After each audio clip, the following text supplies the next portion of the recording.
Magandang umaga. Kailangan kong huminto ka sa ginagawa mo ngayon dahil ang ibabahagi ko sa iyo ay maaaring ang pinakamahalagang usapan mo sa taong ito, hindi lang para sa sarili mo, kundi para sa isang taong mahal mo.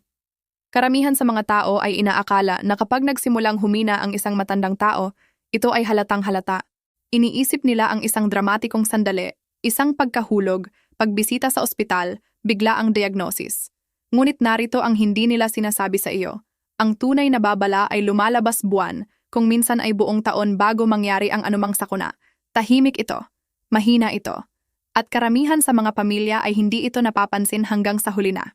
Ako si Dr. Danilo Cruz at pagkatapos ng mahigit 2 dekada na nagtatrabaho sa geriatrico medicina at surgical care, nakaharap na ako sa daan-daang pamilya na nagsabi ng parehong bagay. Hindi namin ito nakita na dumarating, ngunit nakita nila ito. Hindi lang nila alam kung ano ang kanilang tinitingnan. Ngayon, babaguhin ko iyon para sa iyo. Bibilangin natin ang 5 palatandaan na ang isang matandang tao ay maaaring pumapasok sa kanyang huling taon ng buhay. At ang numero 2 sa listahang ito ay isang bagay na nakakagulat kahit sa mga may karanasang propesyonal sa medisina kapag sinabi ko sa kanila kung ano talaga ang ipinapakita ng pananaliksik. Bago tayo magpatuloy, isang pag-aaral na inilathala ng Journal of the American Geriatric Society ay sumunod sa mahigit 4,800 matatanda na may edad 70 pataas sa loob ng 6 na taon at natuklasan na ang ilang pagbabago sa pag-uugali at pisikal na nangyayari sa loob ng 12 buwan bago ang kamatayan ay naroroon sa halos 78% ng mga kaso. Gayunpaman, mas mababa sa 1 sa 5 pamilya ang nakikilala ito bilang babala sa oras na iyon. Ang numerong iyon ay nakakatigil sa akin sa tuwing binabasa ko ito. 78%. Hindi ito hindi nakikitang palatandaan. Ito ay simpleng hindi nakikilala. At ngayon, makikilala mo sila. Bago tayo sumabak, nais kong tanungin ka ng isang personal na bagay. Mag-iwan ng komento sa ibaba na sabihin sa akin ang iyong edad at kung nanonood ka para sa sarili mo o para sa isang taong pinapahalagahan mo. Isang magulang, asawa, kapatid, isang minamahal na kaibigan. Binabasa ko ang bawat komento sa channel na ito at mahalaga sa akin ang iyong kwento. Ngayon, simulan na natin. Palatandaan numero 5, at mangyaring huwag hayaang linlangin ka ng posisyon nito. Ito ay mas seryoso kaysa sa iniisip ng karamihan. Ito ay isang dramatiko at hindi maipaliwanag na pagbabago sa gana sa pagkain at hindi lang ang paglaktaw sa isang pagkain paminsan-minsan. Pinag-uusapan ko ang isang patuloy, linggo-linggong kawalan ng interes sa pagkain na hindi bumabalik. Narito kung bakit ito napakahalaga sa isang nagkakaedad na katawan. Pagkatapos ng edad na 70, ang kakayahan ng katawan na kontrolin ang gutom na hormone, lalo na ang ghrelin, na siyang hormone na nagbibigay senyas sa utak na oras na para kumain, ay nagsisimulang lumala. Ang pananaliksik mula sa Gerontology Division ng isang universidad sa Pilipinas ay natuklasan na ang mga matatanda na mahigit 70 taong gulang ay nakararanas ng hanggang 40% na pagbaba sa kahusayan ng senyas ng gutom kumpara sa mga nakakabatang matatanda. Ngunit, ito ay mas malalim pa sa mga hormone. Ang bituka mismo na may linyang milyon-milyong nerve endings na direktang nakikipag-usap sa utak ay nagsisimulang pabagalin ang proseso ng pagbibigay senyas. Tinatawag ng mga mananaliksik itong anorexia of aging at ito ay isang kinikilalang kondisyong medikal, ibig sabihin ay talagang tumitigil ang katawan sa pagpapadala ng mensahe na kailangan nito ng gasolina. Ngayon, narito kung saan ito nagiging kritikal na babala. Sa halip na isang simpleng abala sa pagtanda. Kapag ang pagkain ay lubhang bumaba ng malaki at patuloy, pinag-uusapan natin ang pagkawala ng interes sa mga pagkain na dating paborito, pagtanggi sa mga pagkaing nagbibigay ng tunay na kasiyahan, pagkawala ng mahigit 5% ng timbang ng katawan sa isang buwan. Nagsisimulang kumuha ang katawan mula sa sarili nitong reserba sa isang desperadong pagsisikap na panatilihing gumagana ang mga mahahalagang organo. Ang puso, ang mga bato, ang utak, lahat ay nagsisimulang magkompetensya para sa nauubos na mga mapagkukunan. Isang pag-aaral mula sa isang kilalang medical school sa Pilipinas ay natuklasan na ang malaking hindi sinasadyang pagbaba ng timbang sa matatanda na mahigit 10% ay nauugnay sa 64% na pagtaas ng panganib ng kamatayan sa loob ng sumusunod na 12 buwan. Nag-alaga ako minsan sa isang babaeng nagngangalang Elena Morales, ay 21 taong gulang, mula sa Cebu City. Dinala siya ng kanyang anak dahil tumigil siya sa pag-enjoy sa mga hapunan ng linggo, ang tradisyon na pinagbubuo ng mga weekend ng buong pamilya. Hindi halatang may sakit si Elena sa anumang paraan. Walang sakit, walang lagnat, walang pagkalito. Ayaw na lang niyang kumain. Sa loob ng 8 buwan, nawalan si Elena ng 19 libra. Sa loob ng 13 buwan, siya ay pumanaw dahil sa multi-organ decline. Sinabi sa akin ng kanyang anak, sinasabi niya sa amin ang isang bagay. Hindi lang namin alam ang wika na yon noon. Ngayon alam mo na. Kung mapapansin mo ang isang mahal sa buhay na nawawala ng interes sa pagkain ng patuloy sa loob ng treng o higit pang linggo, mangyaring dalhin ito agad sa atensyon ng isang doktor. Ang nutritional intervention, appetite stimulants, at targeted caloric support ay maaaring makagawa ng makabuluhang pagkakaiba kapag naagapan ng maaga. Huwag maghintay. Palatandaan numero 4. At ito ay tahimik na nabubuhay sa mga usapan na karamihan sa mga pamilya ay inaakala bilang normal na pagtanda. Ito ay isang malalim at tumitinding pag-withdraw mula sa buhay sosyal. Hindi ang unti-unting pagpili ng mas tahimik na gabi na natural na nabubuo ng maraming matatanda, kundi isang bigla o mabilis na pag-urong mula sa mga relasyon, aktibidad, at koneksyon ng tao na dating nagbibigay ng malinaw na kagalakan. Ang agham sa likod nito ay parehong nakakapagpanghina ng loob at nagbibigay liwanag.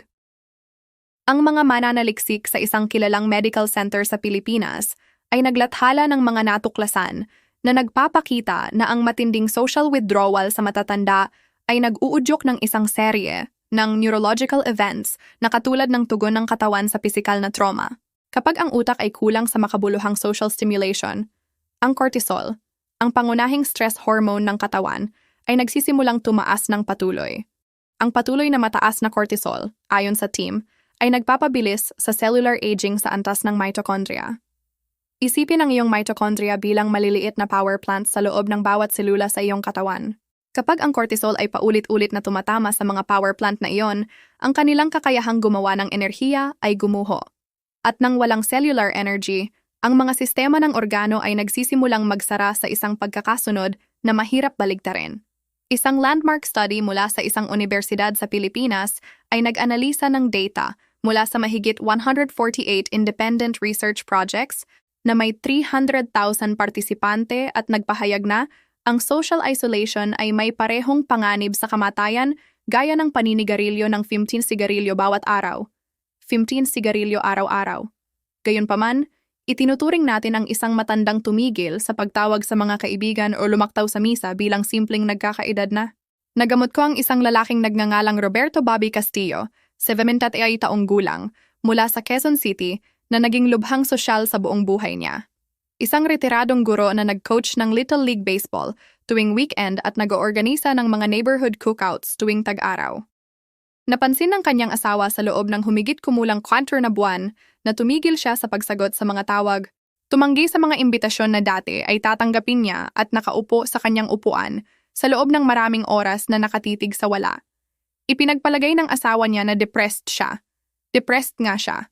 Ngunit sa ilalim ng depression, ang kanyang katawan ay nasa maagang yugto ng systemic organ stress.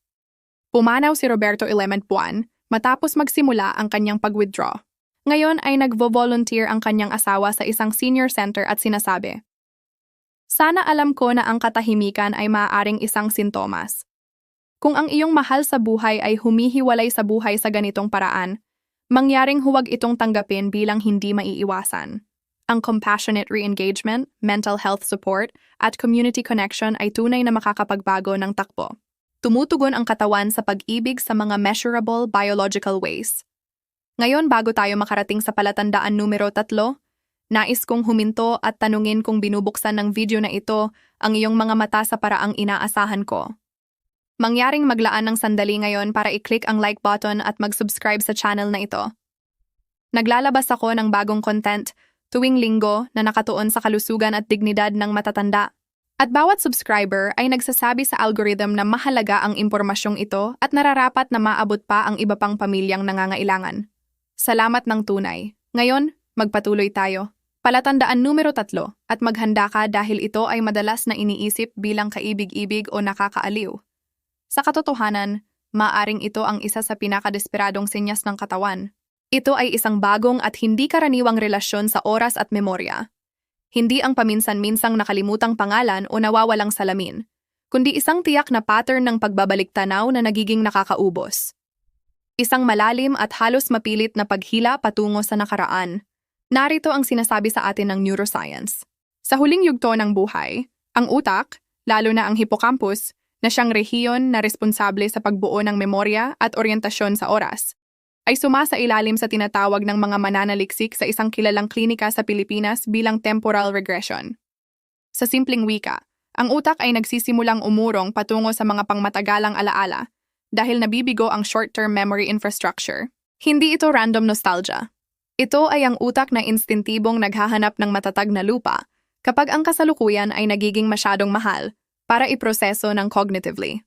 Isang research team sa isang universidad sa Pilipinas ay nag-aral sa 620 matatanda na mahigit 72 taong gulang sa loob ng 4 na taon at natuklasan na ang mga nagpakita ng bigla at dramatikong pagtaas sa past-focused conversation na madalas na binabanggit ang mga taong pumanaw na, mga lugar mula pagkabata, mga pangyayari mula dekada na ang nakalipas na parang bagong nangyari, ay 71% mas malamang na maranasan ang malaking paghina sa kalusugan sa loob ng sumusunod na taon kumpara sa mga walang ganitong pattern.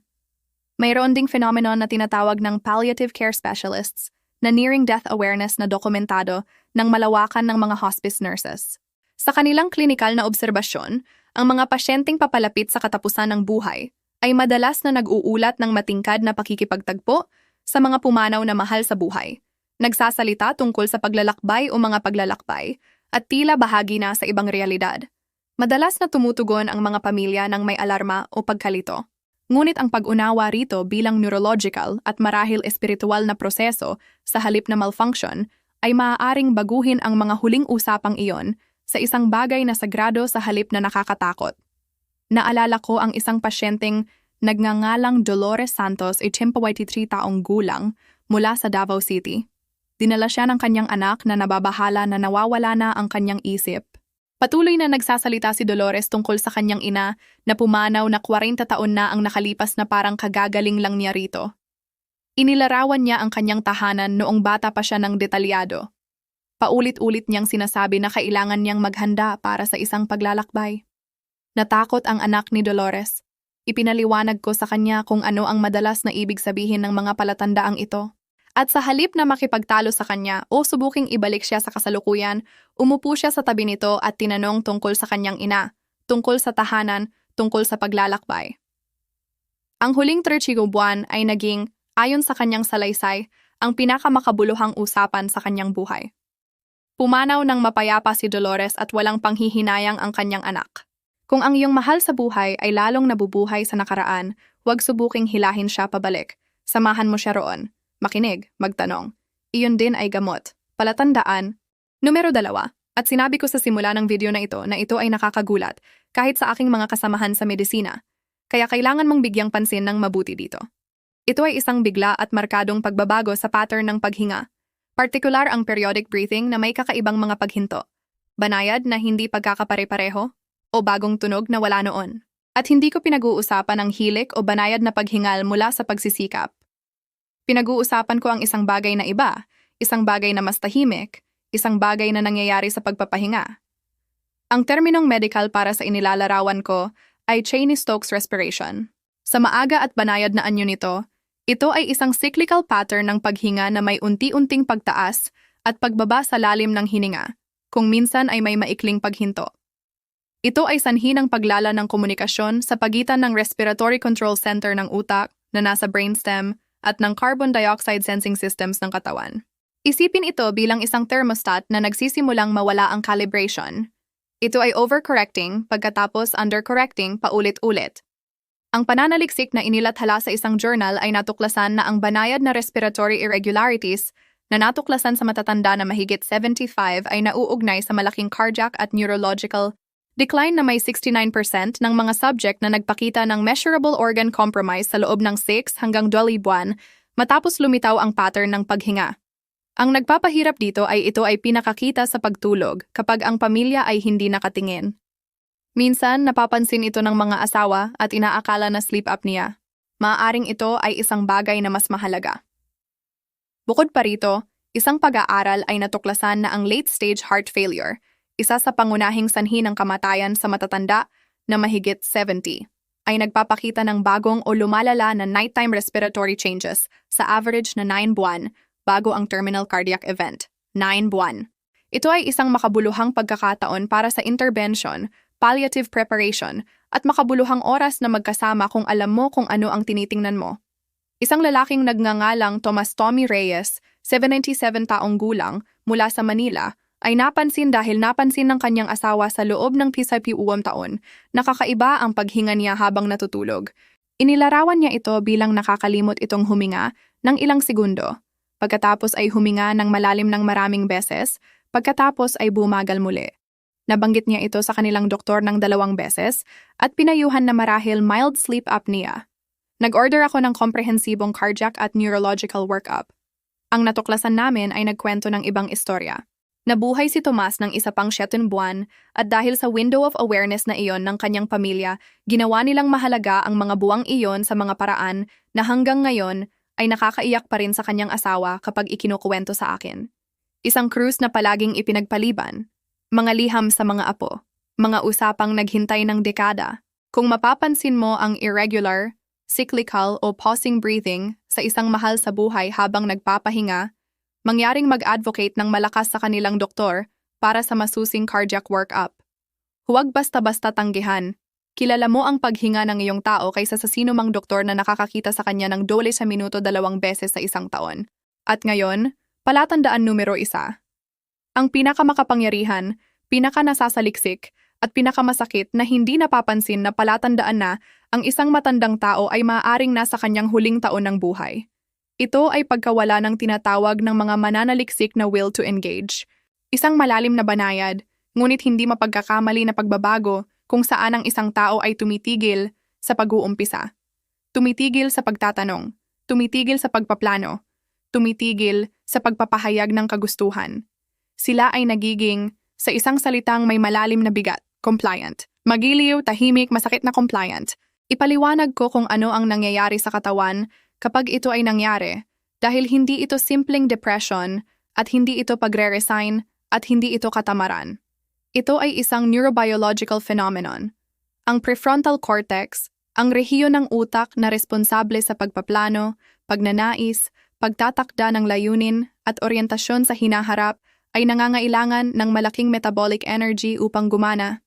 Ito ay isa sa pinakamahal na lugar sa utak. Kapag ang katawan ay nasa systemic decline, kapag ang mga organo ay nagsisimulang mabigo sa antas ng selula, ang utak ay nagsasagawa ng triage. Ipinapanatili nito ang enerhiya sa pamamagitan ng pagsasara muna sa pinakamahal na operasyon nito. Ang future planning ay nawawala. Ang curiosity ay nawawala. Ang initiative ay nawawala. Ang nananatili ay isang taong naroroon, ngunit hindi na umaabot pasulong.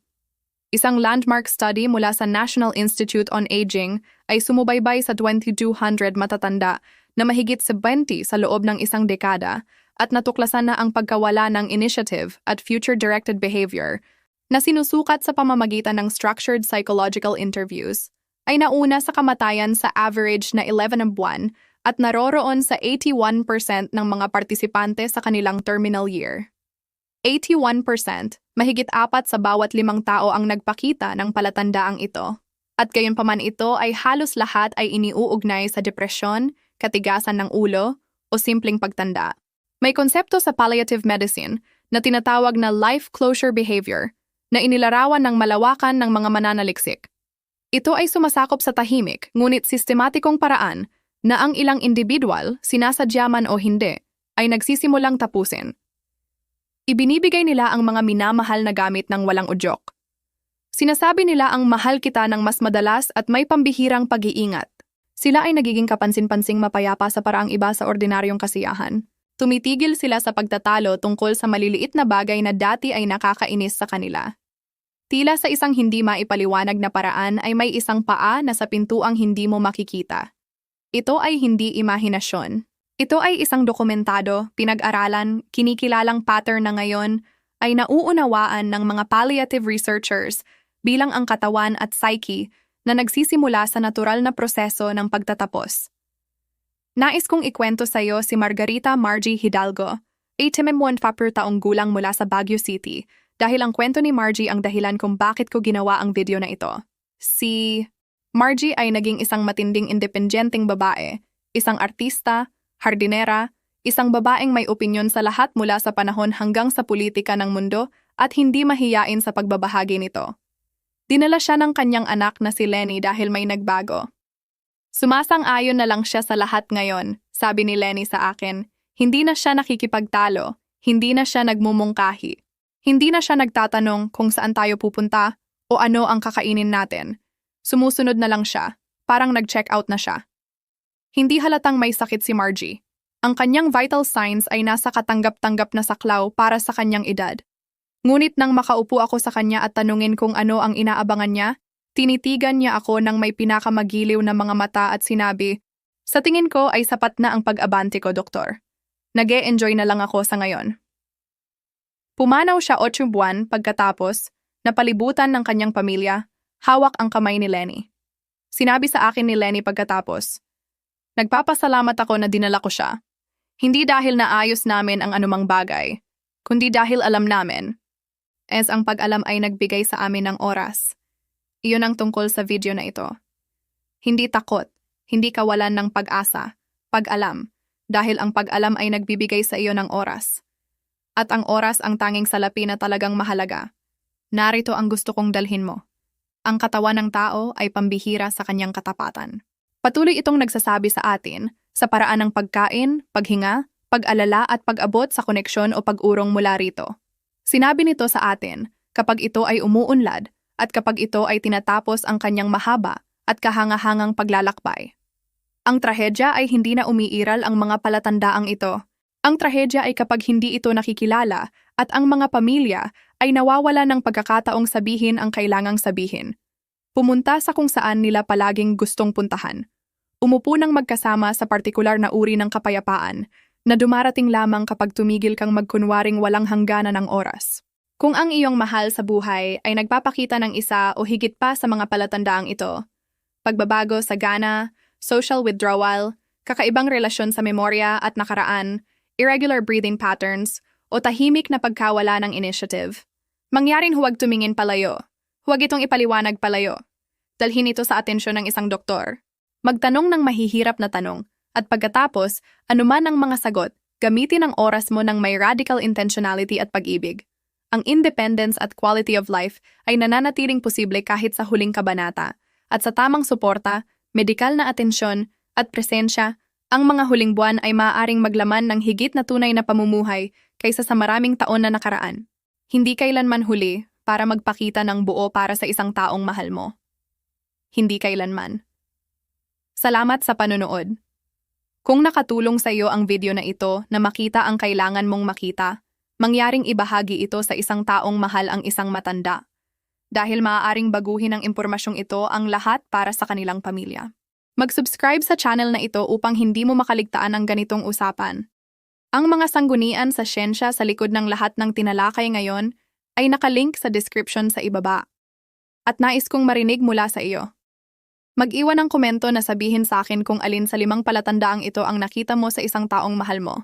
May sandali ba nang naramdaman mong may nagbago, kahit bago mo pa ito mabigyan ng salita?